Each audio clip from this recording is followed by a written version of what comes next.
primero lo dio Ana Cecilia Espinosa sobre el virus del SARS-CoV-2 en el agua. El segundo nos lo dio Adalberto Noyola y hoy Carolina Escobar Mira, quien es actualmente subcoordinadora de participación social del Instituto Mexicano de Tecnología del Agua, nos va a hablar especialmente sobre los derechos humanos asociados al agua en época de COVID-19.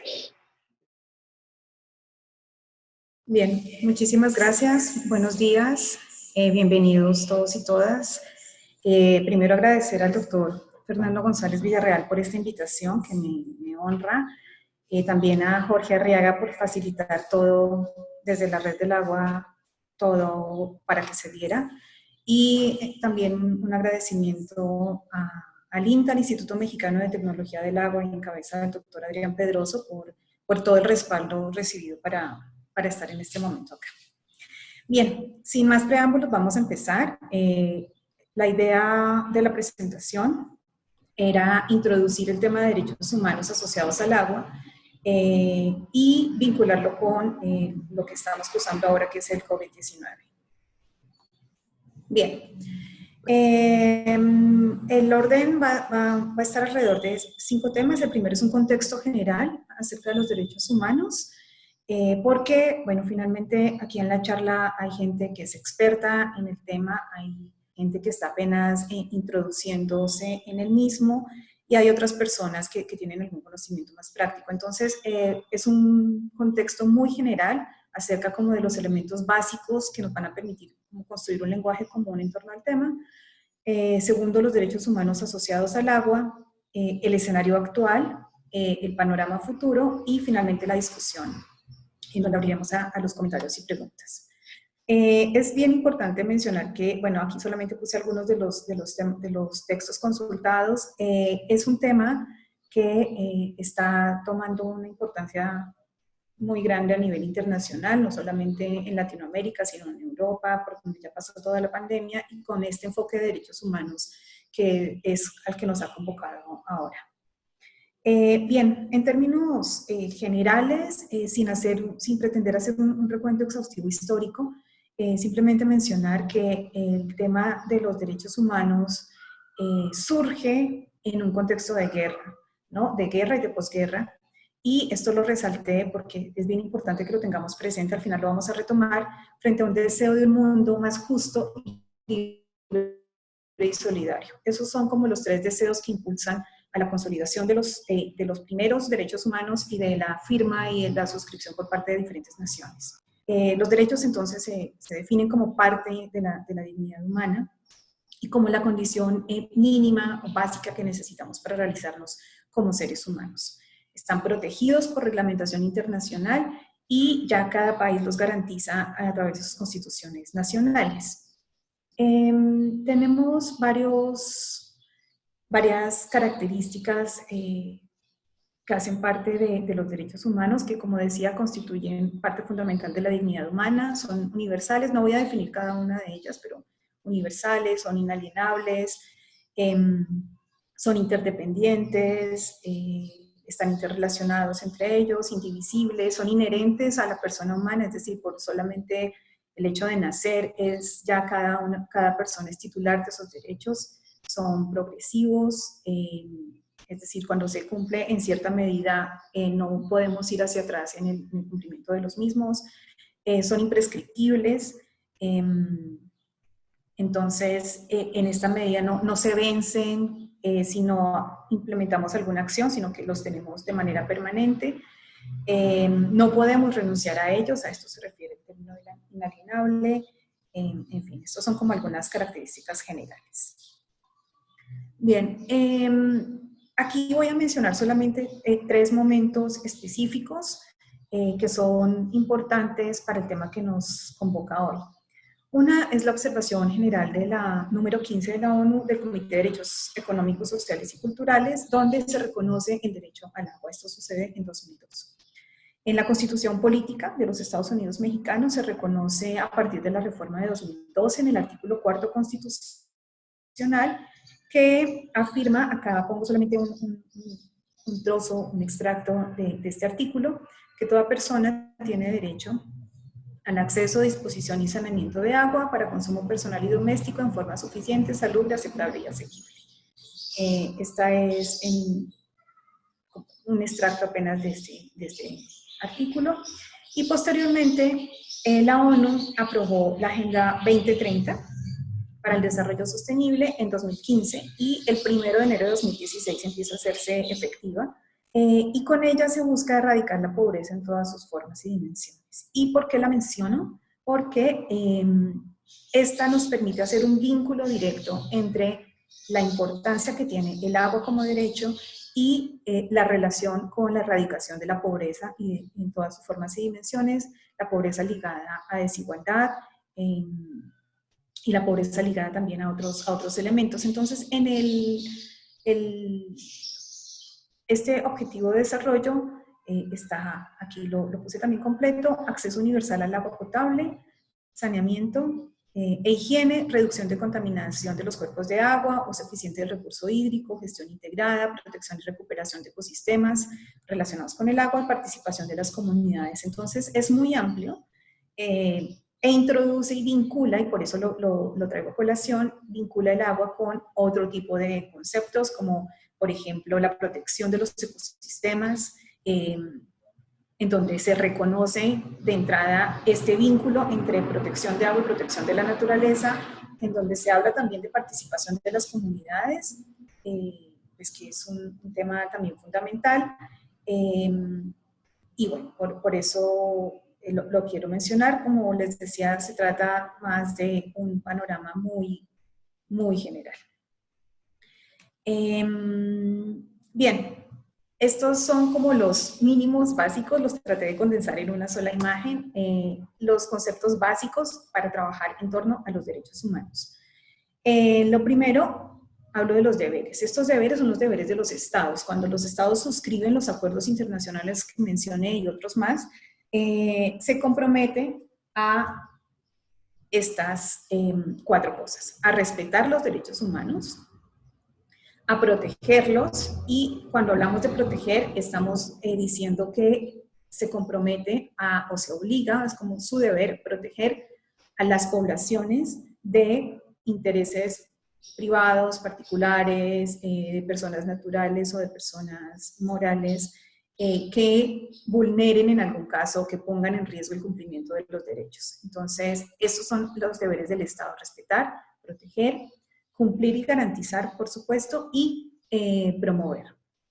Entonces, como garante de derechos, estas son las 4 cosas a las que se compromete cada uno de los estados firmantes de los acuerdos. Hay unos criterios normativos para todos los derechos humanos y acá lo vamos a explicar específicamente a qué se refiere en términos de agua y a qué se refiere en términos de saneamiento.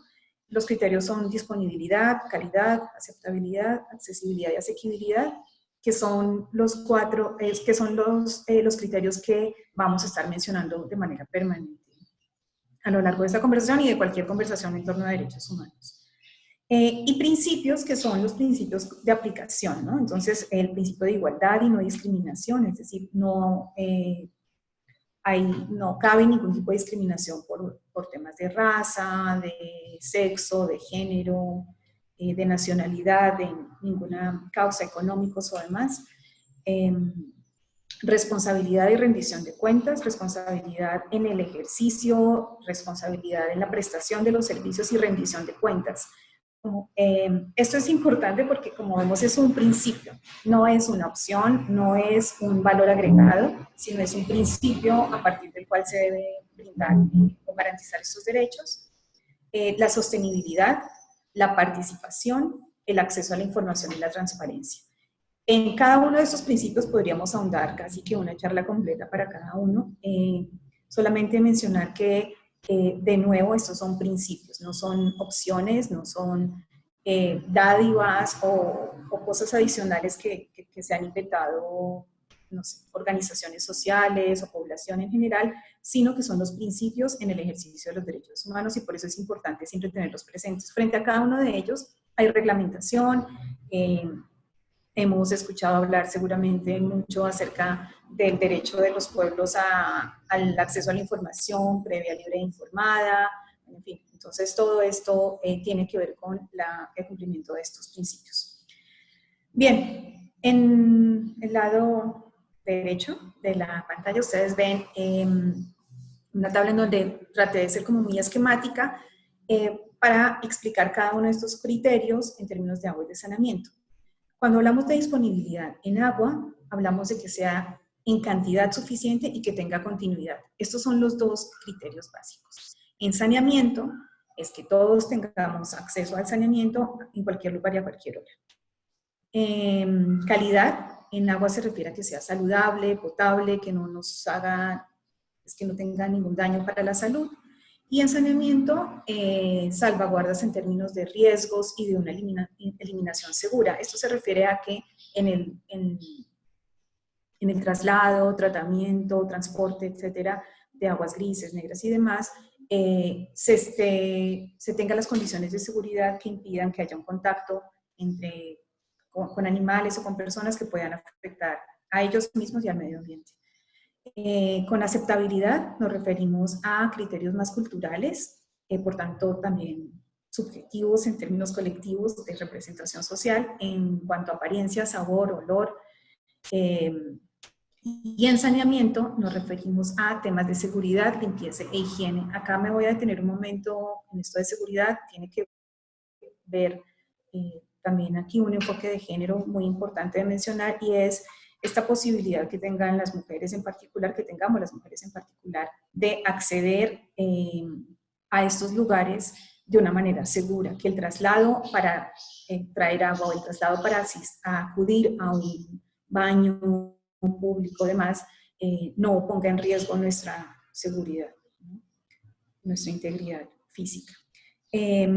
Con accesibilidad nos referimos en términos de agua a distancia, tiempo, esa relación de lo que yo ocupo en términos de distancia y de tiempo para traer agua a casa y que puedan todas las personas acceder a ella. Cuando digo todos, y esto aplica para agua y para saneamiento, me refiero a personas, por ejemplo, adultos mayores, por ejemplo, niños y niñas, por ejemplo, personas con discapacidad que tengan esa posibilidad de acceder sin mayor inconveniente. Y en distancia y tiempo relacionado con el agua y accesibilidad, también hago mención a un tema importante de género, y es la inversión en tiempo y esfuerzo que hacen las mujeres en todo el mundo para transportar el agua y llevarla. En muchos lugares todavía el agua se suministra, bueno, las familias tienen acceso al agua a través del acarreo, y son las mujeres y las niñas y los niños los encargados de estas labores. Entonces, lo que eso implica para esta población en términos de esfuerzo y tiempo no es despreciable. Finalmente, el criterio de asequibilidad. En términos de agua, se han establecido algunos estándares, aquí solamente menciono el de PNUD, en donde dice que no debe superar el 3% de los ingresos de la familia. Es un criterio, hay varios otros, pero en términos generales es que sea posible de pagar.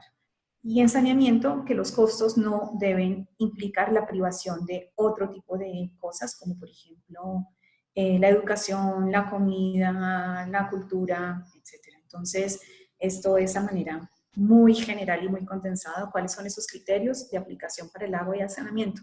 Es importante mencionarlos porque estos nos permiten establecer indicadores de cumplimiento. Entonces es distinto cuando hablamos del cumplimiento de un servicio a cuando hablamos del cumplimiento de un derecho humano.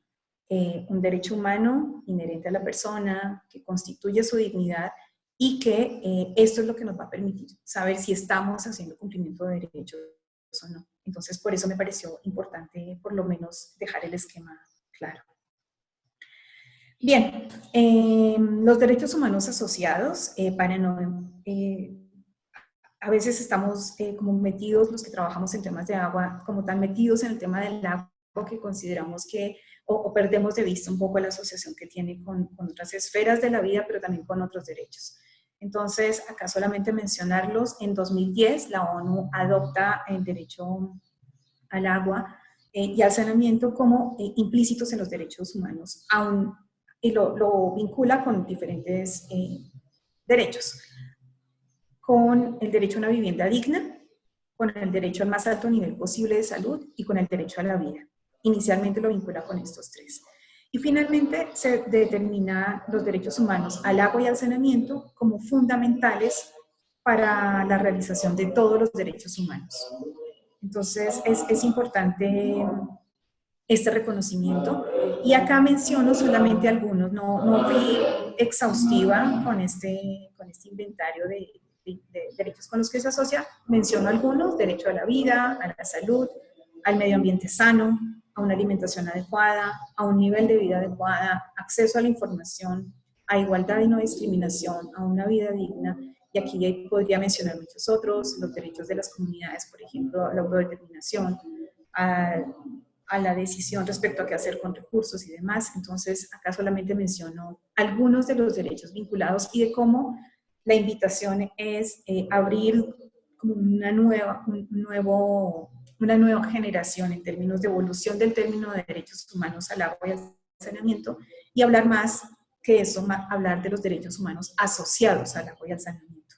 Porque esto y este momento histórico por el que estamos cruzando nos pone frente a esta realidad. No podemos hablar de un derecho humano a la salud si no lo estamos vinculando directamente con el agua y el saneamiento, a la vida si no lo estamos vinculando con los mismos derechos, a una vivienda digna, etc. Entonces, por eso referimos los derechos humanos asociados al agua.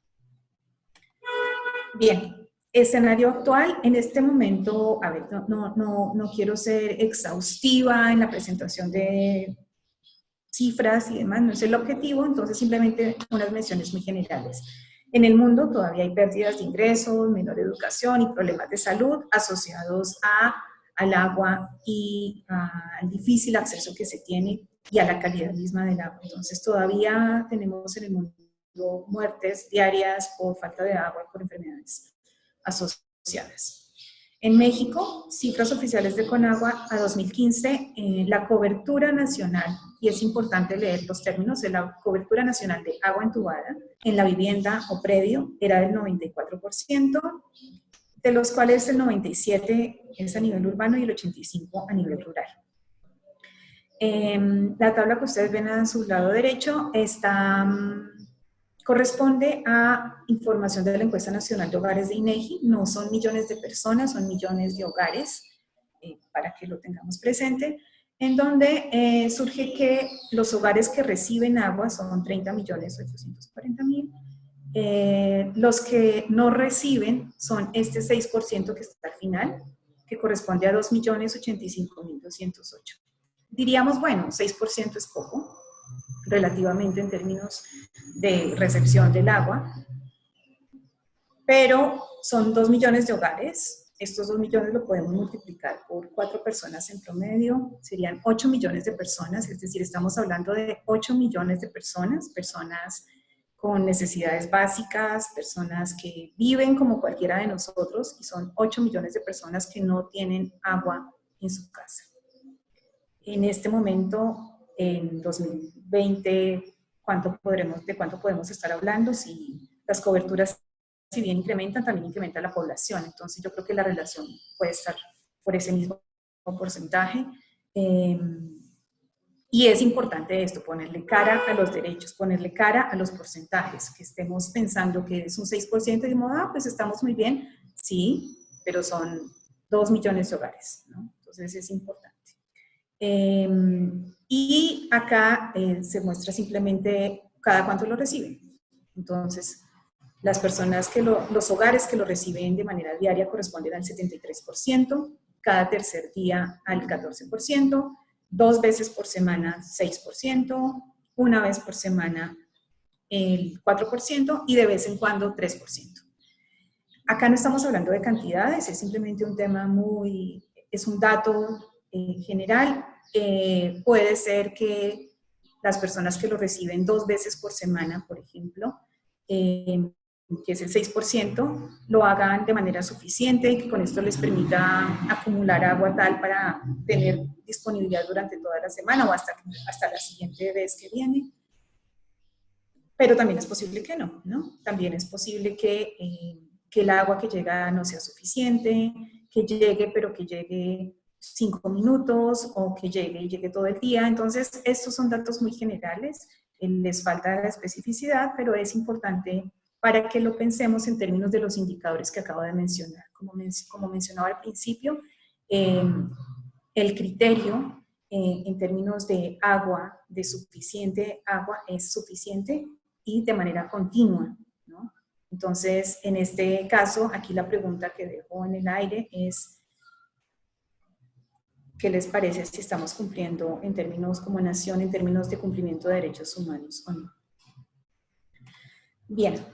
En el panorama actual, ahora en la pandemia, ya para entrar en el tema específico, tenemos unas medidas sugeridas por el gobierno nacional, tenemos las medidas de sana distancia, de quédate en casa, quédate en casa, quédate en casa, tenemos la higiene de manos frecuente y tenemos como unas instrucciones más específicas de cuándo, en qué momentos y demás, pero en general es que lo hagamos de manera frecuente, y el lavado y desinfección de ropa, superficies y utensilios. Estas son como las medidas sugeridas en este momento para preservar nuestro aislamiento y nuestra protección frente al COVID-19. Y este momento de pandemia nos ha permitido evidenciar ciertas cosas. Uno, lo mencionan todas las tardes a las 7 de la noche y en ocasiones también en la mañanera, y es el atraso de más de 40 años en los servicios públicos en salud. Los servicios públicos de salud, este atraso se refiere a infraestructura, pero también se refiere a formación de personal, se refiere a cualificación del personal, se refiere a diferentes aspectos que tienen que ver con los servicios públicos en salud. También ha evidenciado una acción del Estado basada en evidencia científica. Hemos visto cómo las decisiones de las medidas que se implementan, las fases a las que entramos, el subsecretario Hugo López-Gatell se ha rodeado de un equipo científico, técnico, acompañados por CONACYT, por diferentes instituciones de investigación, y a partir de allí es que se ha tomado la decisión y se han tomado las acciones. Entonces, también ha evidenciado una acción del Estado basada en evidencia científica, que es bien importante de reconocer. También ha evidenciado la articulación de todos los sectores del gobierno. Entonces, vemos a Secretaría de Salud, vemos cómo está con Cancillería, trabajando de manera articulada, con la Secretaría de Marina, con las Fuerzas de Seguridad, con la Secretaría de Educación, con la Secretaría de Trabajo, en fin, están todos los sectores de gobierno articulándose en torno a una pandemia, y esto también es importante de evidenciar en este momento. También la capacidad ciudadana para seguir recomendaciones sin intervenir en la limitación de las libertades individuales de manera taxativa desde el Estado. En algunos lugares, por ejemplo, se han puesto multas, si la gente sale a la calle está multado, tiene que tener una autorización. Acá se ha visto que se ha convocado a la capacidad ciudadana, a la autoprotección y al interés de los mismos ciudadanos en protegerse a ellos mismos y a sus familias. Entonces esto ha sido también un reconocimiento importante, lo vemos también en las cifras de traslados y demás que se han disminuido, por ejemplo, en Ciudad de México 75%. Y también ha evidenciado una falta de cultura de prevención. Una falta de cultura de prevención y de comportamientos sanos que nos permitan enfrentar una pandemia de este tipo de una manera mucho más eficiente. Aquí solamente voy a mencionar dos cosas: la alimentación, por ejemplo, cómo la alimentación nos ha expuesto y hábitos alimenticios, cómo nos ha expuesto también a situaciones también pandémicas como la obesidad, como la diabetes, como la hipertensión, como problemas cardíacos, gástricos y demás.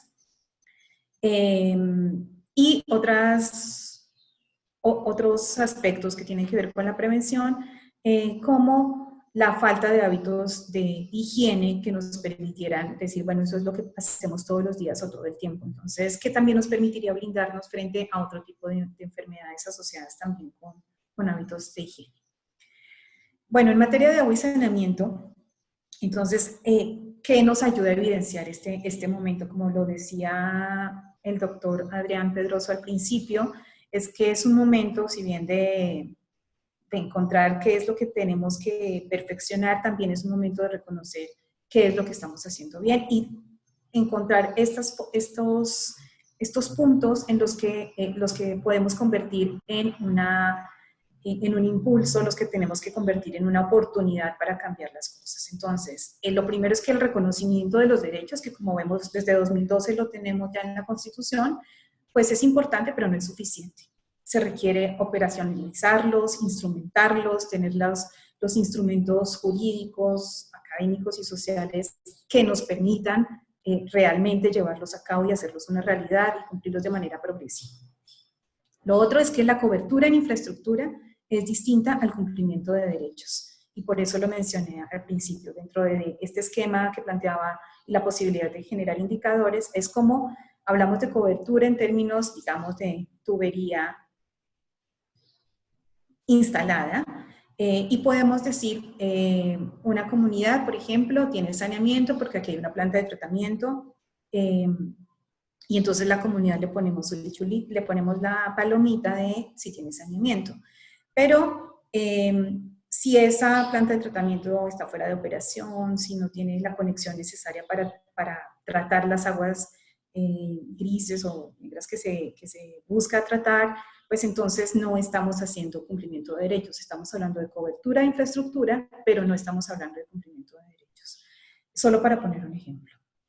También que esta brecha en el acceso al agua incrementa riesgos, incrementa las desigualdades. Como vemos, seguramente todos los que estamos aquí vinculados, las 182 personas que estamos acá, podemos levantarnos en cualquier momento, lavarnos las manos, tenemos acceso al jabón, al agua de manera permanente. Y para nosotros la preocupación fue, ¿tengo suficiente jabón? Papel higiénico en otros casos. Pero para muchas poblaciones, para estos 2 millones de hogares que no tienen, que se convierten en 8 millones de personas que no tienen agua en sus casas nunca, el tema es cómo voy a lavarme las manos si no tengo agua. Si tengo agua, prefiero tomármela, prefiero cocinar y prefiero otras cosas y no invertirlas en cosas como la higiene de las manos, ¿no? Que pasa a un quinto o sexto plano de prioridad. Entonces, esta brecha en el acceso al agua también incrementa los riesgos, incrementa las desigualdades, porque de nuevo son las personas más vulnerables las que están en mayor riesgo. Con estas personas más vulnerables me refiero también a los pueblos indígenas, por ejemplo, a las personas, a los pueblos indígenas que además se encuentran en lugares muy alejados. Aquí una de las fotos que ven corresponde a niños de la comunidad del pueblo Huirra o Huichol en la sierra, consiguiendo agua, recogiendo el agua para llevar a sus casas. Entonces son estas poblaciones, por no hablar de las poblaciones migrantes, de las poblaciones desplazadas por temas de violencia o por temas de conflictos ambientales o por temas, bueno, diferentes temas. Entonces a esto me refiero con la brecha de acceso que incrementa riesgos y desigualdades. Una cosa positiva para ver acá es cómo la academia y cómo la tecnología nos permiten y se convierten en una ventana de oportunidad para democratizar el progreso, ¿no? Democratizarlo en términos de una distribución equitativa, en términos de que esté al alcance de todos realmente, de no dejar a nadie atrás, de cómo estos índices de progreso, como el tener el piso de cierta manera en la casa, como tener el agua, como tener saneamiento y demás, se lleva a ese porcentaje de población, a ese 6, 8 o más por ciento que no lo tiene. Entonces, como desde la academia y desde la tecnología, que son las entidades que justamente estamos convocando el día de hoy, aportamos para democratizar ese progreso. Y finalmente dejar la pregunta de qué tan factible entonces es, en estas condiciones presentadas, llegar al cumplimiento real de estas medidas sugeridas en toda la población y sin dejar a nadie atrás. Finalmente, el panorama futuro acá lo que hice fue, quise mencionar en términos más generales y para abrir la palabra a todos ustedes, el contexto de la epidemia y de la post-epidemia, que es lo que a lo que ahora nos estamos enfrentando, es una crisis mundial y deseo de un mundo más justo, libre y solidario. Esto les parece familiar porque fueron las mismas condiciones que dieron origen a los derechos humanos. O sea, contexto de posguerra, todo el planeta en crisis, todos los países afectados en mayor o en menor medida, pero afectados, una economía devastada por la guerra, y surgen los derechos humanos que ahora nos rigen y que ahora hace parte de nuestro vocabulario y de nuestro cotidiano vivir, por el deseo de un mundo más justo, libre y solidario. Y es justo ese el deseo que nos convoca a todos también en este momento, y yo creo que es el que se respira en el ambiente, ¿no? En el que leemos, el que escuchamos, el que estamos percibiendo. Yo a esto le sumaría también más equitativo y más sostenible.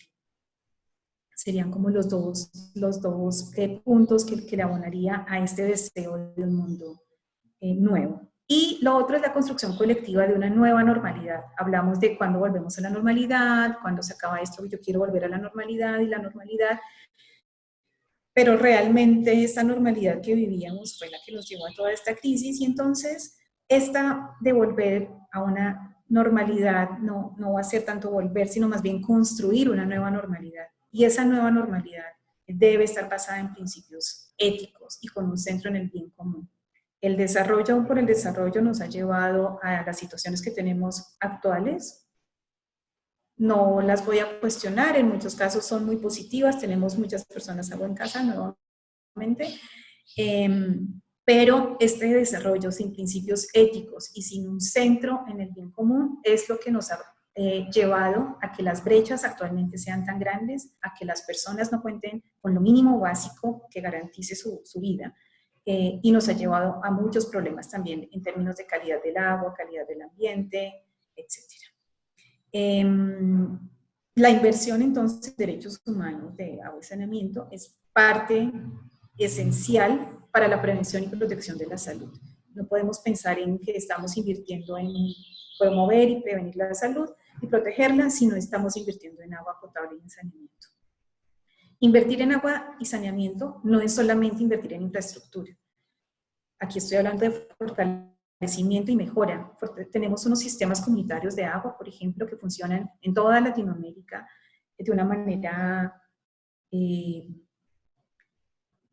limitada en términos de sus capacidades para gestionar recursos. En muchos lugares, como en México, por ejemplo, no son reconocidos en términos legales y por tanto no pueden acceder a créditos, no pueden acceder a procesos de mejoramiento de capacidades, no pueden acceder a muchas otras cosas que de nuevo pasa como con los derechos humanos. El reconocimiento legal no es lo único que va a garantizar su fortalecimiento, pero sí es necesario y es muy importante. Entonces, esta inversión en agua y en saneamiento se refiere a eso, a fortalecimiento. Si bien en infraestructura es importante, pensar en la infraestructura a un nivel menor, a un nivel de pequeña escala, de cómo desde lo local se pueden mejorar esos sistemas que ya están creados, que ya funcionan, que han suministrado agua durante décadas a mucha población. ¿Cómo podemos hacer para fortalecerlos y mejorarlos? E invertir en esto también es invertir en salud pública, ¿no? Ese es el vínculo y el lazo que quiero que quede como muy claro. En la fase posterior será fundamental también la inversión en agua para la recuperación, para disminuir otros riesgos, para disminuir contagios de otras enfermedades, para afianzar el tema de higiene vinculado al agua y al saneamiento. E invertir también finalmente en agua y en saneamiento va a tener unos efectos colaterales, evitará otro tipo de enfermedades, evitará muertes por enfermedades infecciosas y demás, y tendremos unos efectos colaterales positivos de este tipo de inversiones, y no inversiones con efectos colaterales negativos, que es a lo que por lo general estamos acostumbrados. Bien, con esto termino, con 30 minutos exactos, y pues Jorge, creo que abrimos sección de preguntas. Bueno, muchas gracias, doctora Escobar. Tenemos ya algunas preguntas que han estado formulando en el chat. Creo que es mucho más rápido y efectivo si lo hacemos de esta manera. Entonces, si le parece, le voy leyendo bloques de 3 preguntas y les va dando respuestas.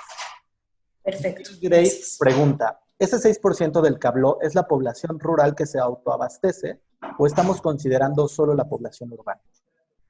Gabriela Gómez pregunta, ¿cómo puede participar la sociedad civil en hacer llegar el agua a la gente que no la tiene? Como por ejemplo en Morelos. Y Abraham Chávez dice si podrían hablar un poco de la privatización del agua y del negocio de agua en botella. Bien. El 6% de la población con la que no cuenta con agua, no me refería a población, de nuevo, me refería a, perdón, acá. Estos son hogares, ¿no? 6% de hogares, no es 6% de población, sino 6% de hogares que no reciben agua de ningún caso. Aquí están contadas, esta es encuesta INEGI a hogares, donde no se cuentan construidos para vivienda móvil, no se cuentan refugios y no se cuentan locales comerciales que también en ocasiones son ocupados por viviendas. Es decir, no es el censo exhaustivo, hogar, casa por casa, sino que se trata de la encuesta hogares de INEGI 2016. ¿Cómo podemos hacer como sociedad civil para hacer llegar agua a las personas que no las tienen? Esa es una muy buena pregunta. Hay muchas iniciativas de la sociedad civil para hacerlo. Hay diferentes iniciativas de organizaciones sociales que recolectan y hacen donaciones y demás, pero frente a esto hay una dificultad práctica con el tema de la donación de agua y es el traslado, el transporte y cómo podemos solventar esto. Hay iniciativas, por ejemplo, para el trabajo con migrantes ilegales, que es la donación a centros de acopio de botellas, bolsas y demás, lo cual nos vincula con el tercer punto, que es el de la privatización. El término de privatización es muy delicado de trabajar cuando se habla de agua, porque el agua, como un bien común y como garantía de derechos básicos, nos pertenece a todos y nos corresponde a todos también.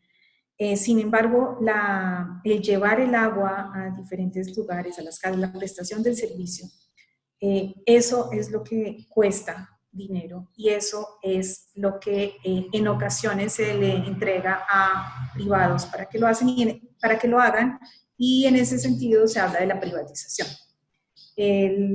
Lo privado es lo que no es público, así que se podría entender como privatización, por ejemplo, que grupos distintos administren el agua. Entonces, por eso hay que ser muy, muy, muy delicados con la definición de los términos. Cuando hablamos de empresas que se apropian de agua y la comercializan más allá de la garantía de los derechos y más bien como generando ganancias y demás, ahí estamos hablando de procesos de privatización. Y cuando va en detrimento además de derechos colectivos de poblaciones y demás, hemos visto ya varios casos en el país que están muy documentados y entonces por eso es como la invitación a que seamos precisos con los términos. La privatización, por supuesto que no se debe, no corresponde al Estado decir el agua es un derecho humano, el agua debe estar garantizada para toda la población y ese debe ser el uso garantizado de manera primordial. Después de eso vienen otros usos priorizados como la agricultura, como la industria y demás. Si una vez garantizados los derechos es posible asignar agua para otros usos como la agricultura está bien, si además con la que se garantiza además la alimentación y pues, la seguridad alimentaria, y si además de eso hay la capacidad en los acuíferos y demás para otro tipo de industrias, pues no hay ningún problema y en ese momento no podríamos hablar, sí se podría hablar de una privatización, pero de una privatización en enfocada a la prestación de otro tipo de servicios, ¿no? Entonces, frente a la privatización hay como toda una discusión muy amplia que habría que ver el caso particular para ver a qué nos referimos. Muchas gracias, doctora. Le leo otras 3 preguntas. Esta es del doctor Adrián Pedroso. El COVID-19 ha hecho evidente que hay muchas personas para las que estos derechos no son efectivos, por ejemplo, en zonas rurales y de alta marginación. Esto indica entonces que la normalidad de las formas de administración del agua tiene una visión económica extractiva. ¿Cómo puede la discusión de los derechos humanos en torno al agua contribuir a crear una nueva gobernanza del agua? ¿Qué tendríamos que hacer como país para ello? Christopher Vivanco le pregunta cómo se orienta a los líderes a retomar este lineamiento de derechos humanos de agua y saneamiento. Y por último, Denise Suárez dice que esta crisis evidencia la herencia de desigualdad social y territorial de nuestro país. ¿Cómo aprovechar estas lecciones aprendidas de la pandemia para diseñar políticas hídricas territorializadas y con el eje centrado en el combate a las desigualdades? Y agrega, ¿cuál sería el rol del INTA en este nuevo escenario? Bueno, estas 3 preguntas están muy interesantes. Es bastante complejo tratar de responder las 3. Se vinculan un poco en términos de que sí, tradicionalmente los modelos económicos y de desarrollo no están centrados en las personas, no están centrados, no tienen un enfoque de derechos y están enfocados en un desarrollo por el desarrollo, sin cuestionarse hasta dónde el desarrollo, hasta qué punto el desarrollo, hasta dónde necesitamos realmente ese desarrollo. Entonces, y eso creo que es lo que hay que modificar.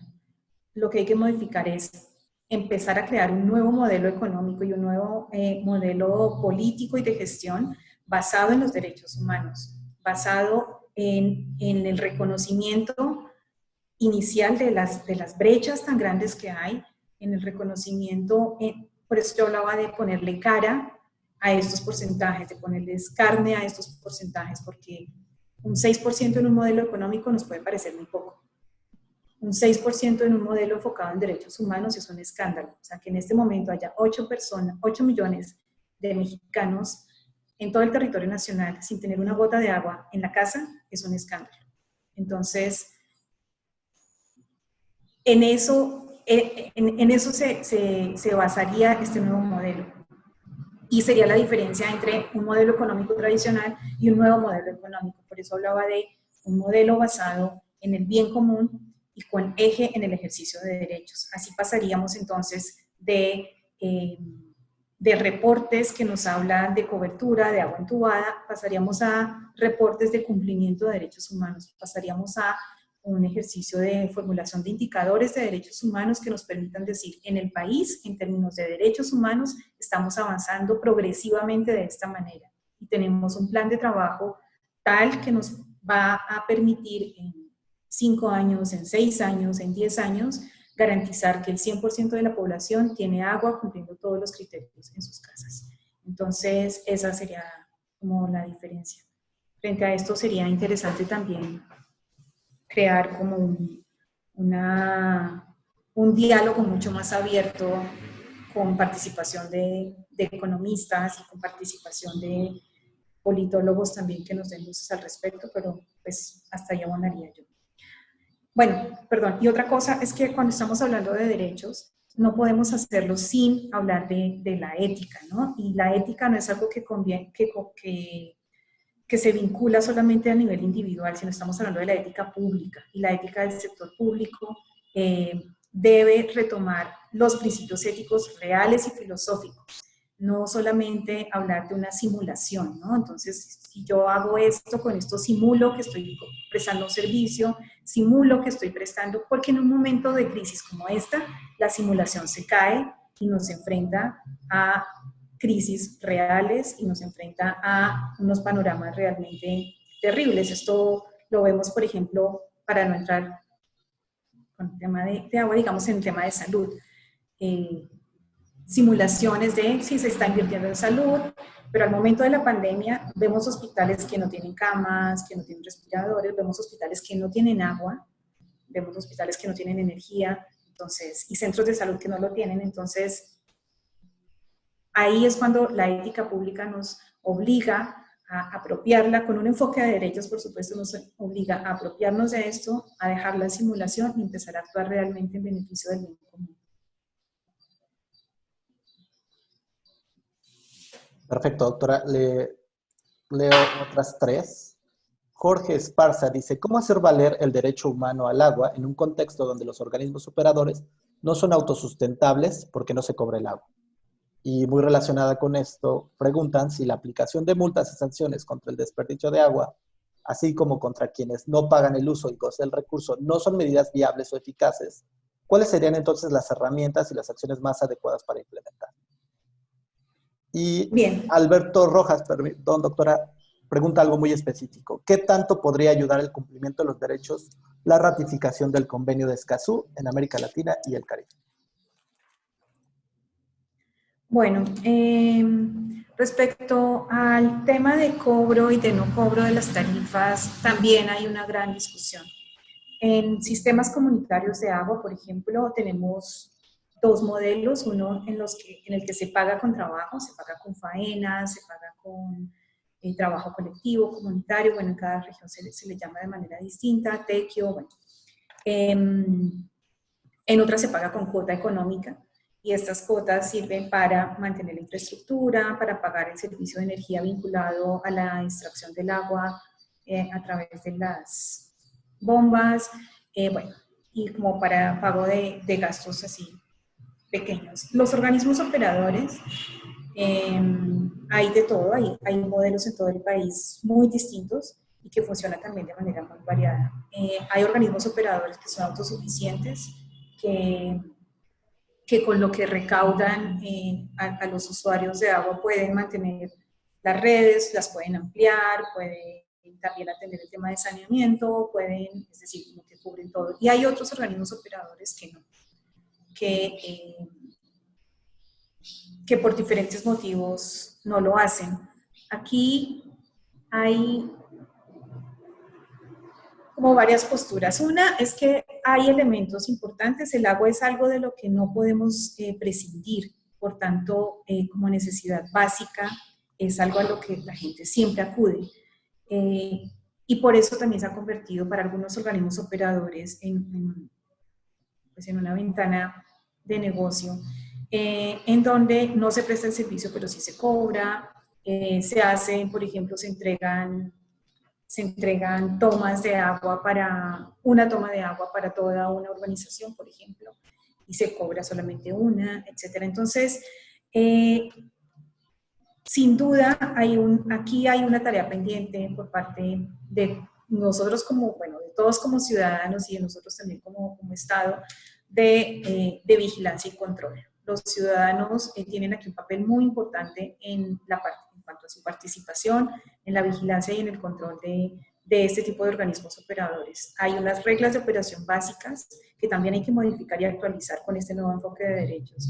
Y hay todo como una posibilidad que tenemos para mejorar, intervenir o eliminar estos organismos operadores. Hay muchos que funcionan muy bien y entonces hay modelos exitosos que se pueden replicar en todo el país. Yo creo que frente a eso, como ciudadanos y como Estado también, nos falta más en términos de vigilancia y control.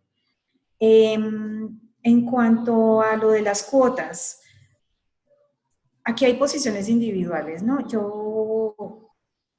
Un poco la lectura detrás de las cuotas es el que gasta, o el que puede pagar, puede contaminar y luego paga la multa, o el que puede pagar, puede desperdiciar, pues para eso tiene dinero y puede pagar. Y esa es una de las lecturas que se le ha dado al pago de las cuotas. Entonces, al pago de las multas, perdón. Entonces, si bien las multas es importante trabajarlas porque para las personas que contaminan, que desperdician, etcétera, también es importante el manejo que se les da, ¿no? Porque puede llevar a nuevamente abrir esa brecha, ¿no? Si yo tengo dinero, pues pago la multa, contamino, desperdicio y no me interesa porque igual puedo pagar la multa. Entonces, se requiere de otro tipo de sanciones acompañadas a esas. La sanción social, por ejemplo, es una muy importante y ya la hemos visto cómo ha funcionado con algunos establecimientos comerciales, lo hemos visto en esta pandemia y en otros momentos también de crisis, así que bueno, eso. Finalmente, el acuerdo de Escazú. Es muy importante la vinculación de México, la aceptación de México y la refrendación por parte de México como Estado del Acuerdo de Escazú. Esperemos que se dé muy, muy pronto.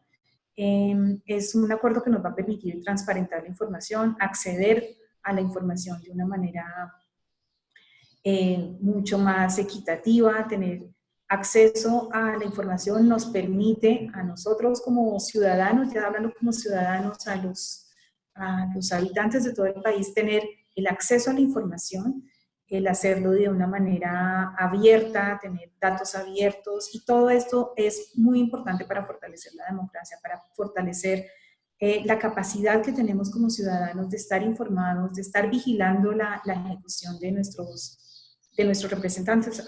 Pensemos que estamos en una democracia representativa y no delegativa, ¿no? Entonces, las personas que elegimos nos representan, pero no delegamos en ellos de una manera desinteresada y desinformada, o bueno, así lo veníamos haciendo. Lo que hay que hacer es que sea representativa, es decir, nosotros los elegimos para que nos representen y por tanto ejercemos el control de sus acciones mediante el control de su ejercicio público, mediante el control de su ejercicio político, y a eso nos lleva también el acuerdo de Escazú. El acceso a la información es muy importante, que sepamos todos cómo se maneja. Si yo hiciera en este momento una encuesta, levanten la mano los que están acá conectados, ¿cuántas personas saben cómo llega el agua a su casa? ¿Cuántos podríamos decir? Yo lo sé, lo tengo clarísimo, sé cuántos pozos, sé si es de determinado lugar o no, sé que se pasa. Muy bien, Adriana. Pero serían muy pocas las personas que lo sabemos. En muchos casos porque no nos interesa y en otros casos porque no tenemos acceso a la información, porque entramos a nuestros organismos operadores y dice sitio en construcción, sitio en construcción.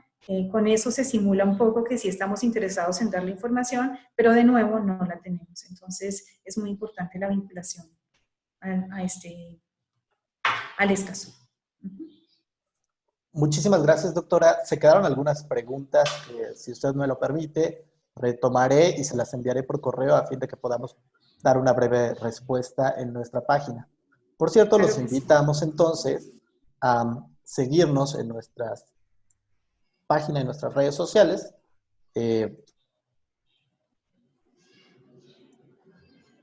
Por favor, si pueden registrarse para recibir toda nuestra información en www.agua.unam.mx y también en el Centro Regional de Seguridad Hídrica bajo auspicios de la UNESCO. Estas son nuestras redes sociales. Los invitamos también el próximo miércoles al webinar donde nos acompañará el ingeniero Arturo Palma Carro, presidente de la Asociación Nacional de Empresas de Agua y Saneamiento, y nos expondrá los retos de los organismos operadores frente al COVID-19, que está muy ligado a la exposición del día de hoy de la doctora Carolina Escobar. Doctor Adrián Pedroso, nos gustaría escuchar una pequeña reflexión de su parte para terminar esta sesión.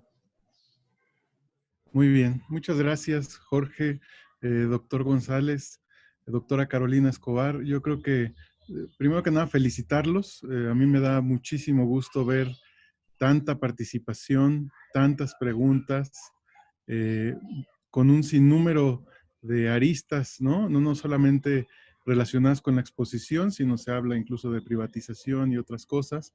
Me parece que estos seminarios virtuales pues nos están dando una oportunidad de discusión interinstitucional muy importante, ¿no? El conocimiento del agua no está solamente en una institución, está en todo el país e incluso en el territorio, en nuestras comunidades, como ya se ha dicho. Entonces, el poder generar estas plataformas de discusión virtual me parece que es un punto de partida fantástico. Creo que deberíamos también de hacer una especie de reflexión y no quedarnos con esta reflexión simplemente virtual y de discusión. Habría que hacer un esfuerzo, y yo lo pongo a consideración tanto del doctor González como de Jorge, quienes están en la Red del Agua. Quizá habría que hacer un documento que resuma justamente todas estas participaciones que se están haciendo de la Red del Agua durante la contingencia del COVID. Yo creo que todas estas reflexiones que estamos haciendo acá, somos 169 conectados, pero me parece que deberían de ser del conocimiento de más personas, ¿no? Entonces, ahí queda esa sugerencia. Nosotros desde el INTA, pues desde luego participamos en su difusión. Creemos que es hora de socializar el conocimiento y de no tenerle miedo a las discusiones, porque de eso justamente se trata. Estamos en un momento, esta contingencia la debemos de aprovechar para hacer una reflexión todos sobre el marco normativo. O sea, lo que nos indica el COVID, esta contingencia, es que el marco jurídico sobre el que trabajamos no fue suficiente o no ha sido suficiente.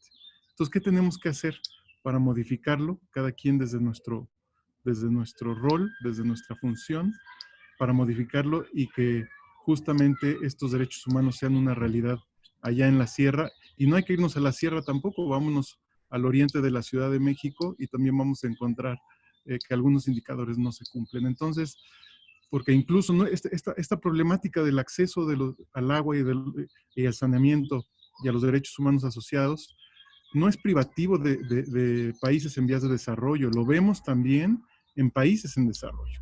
Y yo quisiera que tengamos en mente también la problemática que se generó, por ejemplo, en la ciudad de Flint, en Estados Unidos, ¿no? Un país pues, altamente desarrollado donde hay problemas muy graves de contaminación del agua y justamente de cumplimiento de derechos humanos relacionados también con la crisis económica. Entonces yo creo que estas discusiones son una semilla que empieza a germinar y que no debemos de desaprovechar todos de manera conjunta, y cuentan con el IMTA, cuentan con el apoyo del IMTA para el CERSHI y además desde luego cuentan con nosotros como sus amigos que somos para seguir creando una realidad que nos permita avanzar a todos como país. Muchas gracias.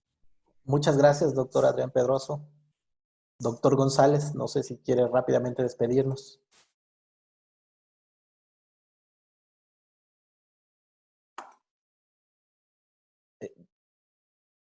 Listo, doctor.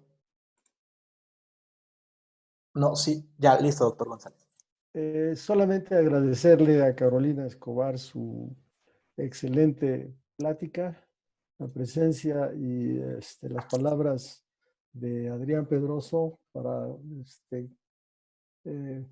plantearnos seguir adelante en este esfuerzo. Muchas gracias, Adrián. Muchas gracias a todos por asistir. Nos vemos el próximo miércoles. No dejen de asistir a nuestro próximo webinar. Gracias a todos. Muchas gracias a todos. Hasta luego. Muchas gracias a todas las personas de Latinoamérica y del interior de la República por conectarse. Muchas gracias y nos vemos el próximo miércoles.